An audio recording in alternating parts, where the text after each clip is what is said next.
Good morning, ladies and gents, and welcome to Course 2. And as you can see, I've moved around the attic a little bit, trying to add some dynamic settings and lighting. In fact, I was working on that outlet over there for the past hour, try and get a spotlight over here. But anyway, I think I need a new outlet box. So, to the shop that you can't go to right now. Yeah, moving on. So last course we discussed some just basic card handling, and we said that we're going to go over some palming routines for you today with coins, and that's exactly what we're going to do. We're going to give you a simple cycling of palms so you can just work on that on your free time. And I want to give you I generally do actually this little cycle. The more you do it, the more palm techniques you can just add to it and then keep cycling through. But we'll start at about 3 or 4, because another thing too is I want you to practice in both hands. So if you're doing 8 to 10 different palms and then trying to learn it in both hands at the same time, I think it's way too much. I'd start probably, like I say, at 3 or 4, even if you want to even knock one of them out to try and just do a couple at a time. That's absolutely fine. And just add the more when you get comfortable to what you already know, right? But like I say, we're gonna learn that, and what else I'm gonna give you is just a simple vanish. And I shouldn't call it simple, and most people do call it simple. It's really just we're gonna learn a cop drop. But the key to going over that is 99% of a cop drop is all in your body language, your patter, your story. All can make that trick very powerful. And you'll see what I mean when we get to it. But for now, like I say, I want to teach you that routine, so let's dive right in. We are going to use that classic palm as well, but that's going to be just our second step in the routine. First of all, we're going to do something known as a Ramsey subtlety, which I'm already in. And you can see that's just literally tucking the coin against the base of the fingers there and in between the first knuckle. And I like to keep it away from this index finger just so I have freedom of this index finger. Now, the key thing in this, and like I mentioned before, to me, in really selling a lot of these, is the mimicry with the other hand. And like I say, we probably already do that. So the more comfortable you get with these palms, the less you'll have to even think about that. You'll just do it, right? But it is important. Okay, so on a Ramsey subtlety, like I say, it's just tucked in there. And depending on where the spectator may be, you're just gonna lean the hands up, like so. Right? And they can't see the coin, it's appearing empty. The more you tilt your hands down, the more you have to tilt your fingers back, right? And I'm always moving my hands just a little bit here and there when I'm showing them, and I'm not holding it here for an hour. It's certainly only brief, just so that they can get the visual of my hands being empty, right? Okay. And play with your angles in a mirror. Unfortunately, a mirror, which nobody tells you, really practices for spectators your height, and maybe I'm that tall, so, but it's still the most ideal form, really. And filming yourself too is a really good one. It's just practicality of it, right? That's all. So for something nice and quick, just keep a big mirror in front of you. Yeah, put it in your bedroom somewhere, wherever you are, right? So back to Ramsey subtlety. Here we are, Ramsey subtlety, right? The next thing we're gonna do is, while flipping the hand over, we're gonna put this into classic palm. And like I say, the mimicry with the other hand is tremendously important to me in this, because it really sells a classic palm. Notice my hand is horizontal to the ground instead of parallel, because the better you get at this, the more natural that'll be. But even for me, I like to keep my hands like horizontal, so that it eases up the tension you need with your thumb, the less that you need to support that coin, right? So the less awkward your hand will look. And this is a very natural talking position. Anyway, a lot of people discuss things like this. So once again, we're moving into that classic palm from Ramsey subtlety. But what we're doing while the hand turns over is just flipping this down and squeezing it into our palm and pinching it with that muscle like that, okay? So that we're in classic palm, okay?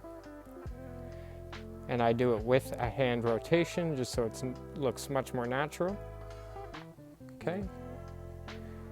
But now that we're in classic palm, the next transition is probably the more difficult of the three that we're gonna do, but it's quite simple and very effective, definitely worth learning too. And it's a nice stepping stone to where we're gonna end up with this routine, okay? So now that we're in classic palm, we're gonna just, once again, rotate the hand down so that it drops back into somewhat of a Ramsey subtlety. I'll do this with the rotation in a moment, okay? And then we're gonna lift our ring finger and this finger just thereafter, like so, to get this in a lateral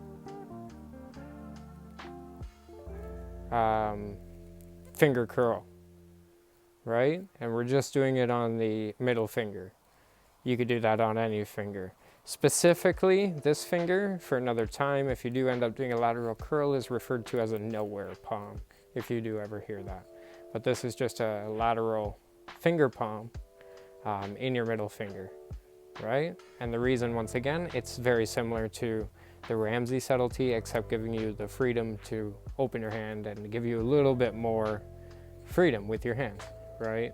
Just in appearance and deception, okay? But the main reason, once again, to going to this palm is a transition to an even more powerful technique to me.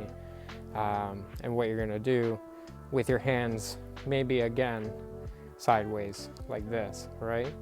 It makes it probably a little bit easier, but it's certainly feasible in any position. You're just gonna take your thumb and you're gonna slide it to the back of your thumb, like so, okay? Because you're gonna go into a thumb balance palm, like that, okay? So now that you're here, the reason behind that is this angle. If you notice now I can wave my hand over anything. It's very deceptive. That's the most angly of all the palms to a spectator, but you'd be very surprised on how used to it you get, okay? And very deceptive because, once again, like you can see, the hand looks very natural from many front angles here. And key to moving on to an appearance of the coin, okay? So once again, we're gonna go from that finger lateral palm, like so, okay, to thumb under, balance palm. Okay, and the reason too is now what we're gonna do is we're gonna go to a pinch grip on the back, okay, and then you can show the hand empty. Okay, so to get to that pinch grip, very simple. If you're in this balance palm, you're literally just going to use your thumb to lift and pinch the coin in the crotch, and then you're there. Now, all of that is, once again, in the movement of the hands. So if you're in trying to deceive with this grip, right, while I'm doing that pinch, okay, I'm immediately waving my hand away and not drawing attention to it with my eyes. The spectator will look where you're looking. That's probably the best advice I've given, okay? Keep your eyes where you want people to look. Never look at what you're doing per se, okay? But now that we're in this lateral pinch and we've moved the hand away to hide that, okay, still there. Now you have this blank hand, and what you can do, which is really nice, is make that coin appear. That wasn't the best one, but there we go. See? Very, very nice appearance. And all you're doing from that pinch grip there is you're just opening the hand and dropping it. You get used to this very quick. It's almost magical how easily it really works, right? And if you do it nicely too, you don't even really need to shut the hand, and it looks quite good. So play around with it. But that whole routine and speed would look something, and with speed and deception would look something like there's our Ramsey subtlety, right? So going over to classic palm, right? Down to finger lateral grip, okay? To balance palm, okay? To pinch grip, to appearance. So work on that. I think it's a beautiful little thing. And then, like I say, you can add certain palms to it wherever you feel fitting later along the lines when you get comfortable with those and their angles as well, right? Practice on somebody that you trust, right? If you have somebody in the household, that's great. I'm sure they'll have a lot of fun with you doing it. And try with different size coins too. Like I say, I keep just grabbing Morgans just cause, okay. And, but yeah, do that. And, like I say, I want to teach you a quick vanish as well, right, that you can use. It's probably one of the more simple of the vanishes, but like the whole point of this is in the performance of it. It really is, and your attitude towards the magic on this, it really is emphasized, because so technically a cop drop is just this, right? And it is deceiving by all means, but it's very simple. All you're doing is when you go to grab this, you're just dropping it into your hand. That's all, when you're doing this fake grab here, okay? But the way I do a cop drop in performance, first of all, it's never my first vanish that I do in a routine, because I like to have it in this position somewhat justified beforehand. You can do that by your first. You can just pick it up and look at it, because what I like to do is this swing and see how much more deceptive that can be. And it's all in the attitude and movement. Movement is very key too. So that's why I add that swing. And now the most important thing to me is if I really did pass this to the other hand, notice that kick in my hands, right? Even if I really did, see that kick in my hand? So I really try to mimic reality with the deception. So if I'm coming in, I kick my hand like I really did pass it, of course. Okay, and then you have free will to do whatever you like our little coin routine that we just learned, because now that's in Ramsey right away. But play around with that cop drop. And you'll notice I just did something there too. That's a nice little touch on a cop drop. When I go and do it, I actually pinch the coin a little bit, so it gets this raise, okay, so when I come in, I just graze it almost a little, just to get a bit of a raise, and then it looks like you get that bit of a flash of it coming in, right, before it drops. I don't think it's a big deal. It's just almost when it happens, it's nice. See, you saw the flash almost at the top there, and that's because I'm just almost grazing it while I come in. But these are all small subtleties too. What people say is a very simple vanish, right? You can just be yourself with it and add these nuances that really make it something. Because, yeah, a lot of people, and I see it all the time, they just come in and they do it really quick and then they do that. And no, it's not very deceptive or convincing. But adding these these motions and this reality to it, right? Really sells it. Like all magic, I really think your attitude towards it and who you are as an artist and a performer is really half the battle on all of this, on making it deceptive and entertaining and all well-rounded, really. But yeah, thanks for learning those with me today. That's basically what we wanted to cover. I wanted to just touch on one more thing for lingo, right? Because we are new to this, of course. And this is the reason why I kept grabbing Morgan's today. This whole deal here, see? You can get these anywhere.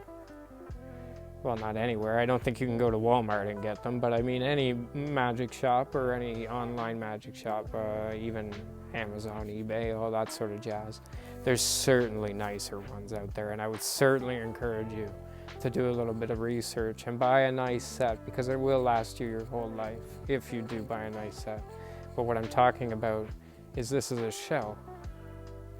So if you do notice, the back's hollowed out to fit a Morgan perfectly, right? So now I can produce 2 coins.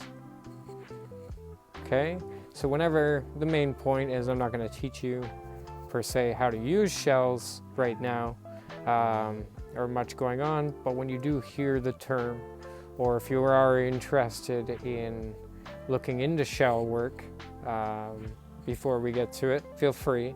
And you can always grab one to practice with, of course, right? There's a bunch of different variants out there. But like I say, do a little bit of research, and you're gonna probably want a well-made shell if you can. And the reason being is if you continue using a shell, you'll like some of the little nuances of a well-made one. First of all, just even visually, they look much better. Even noise-wise, they don't talk as much, right? Another lingo thing, when you coin work, you try not to get them to talk, which is them hitting each other in your hands if you're working with multiple coins, right? Just because oftentimes that'll not give up the deception, but it certainly doesn't help. So just a little bit of lingo for you there. We got shells and coins talking, okay? Sometimes that can be worked tremendously towards your advantage, but just once again, it's just so we know what the lingo is, okay? But thanks for joining me today in the attic. Next time, come back. We're giving away those Purple Monarchs on our next course. So go back to course 1. I know it's dark and gloomy as hell. Make your way through it and enter that contest, and we'll send them out to you, whoever that lucky guy or gal might be, right? And we are going to dive back probably more into cards on the next course. So back to cards, and I look forward to it. And thanks for joining me, guys, in the attic. That was fun.